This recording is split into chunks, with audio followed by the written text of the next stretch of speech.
The aftermath of the wildfires in Maui, the vision of it still hard to believe. The historic town of Lahaina reduced to rubble as that death toll now exceeding 100, and again, that is only expected to climb. But for the first time, we're hearing from a Maryland woman who was burned and nearly drowned in all of this. Tonight, Annalise Cochran shares her story of survival with Stefan Dingle in hopes that others will lend a hand to help those devastated by the tragedy. As recovery missions continue in Hawaii, Maryland native Annalise Cochran's career as a marine mammal educator is what took her from Bethesda to Maui. And I think most of the night I just told myself that I was going to survive.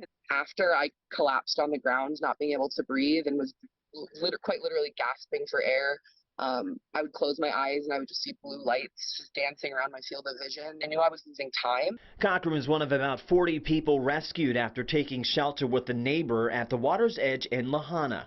She said the 8-hour nightmare included being burned by wind-blown embers, breathing potentially lethal smoke, and enduring water temperatures cool enough to kill over time. So, after about 5 hours of being soaking wet in the dark, I started to experience hypothermia or symptoms of it. That prompted Cochran to go back toward the fire at times where she was burned from falling embers, but she says the ocean waters actually saved her life. Sometimes I would feel my head kind of dip down and my lips would touch the surface of the ocean because we were trying to breathe very close to the water to try to get as much fresh air as we could.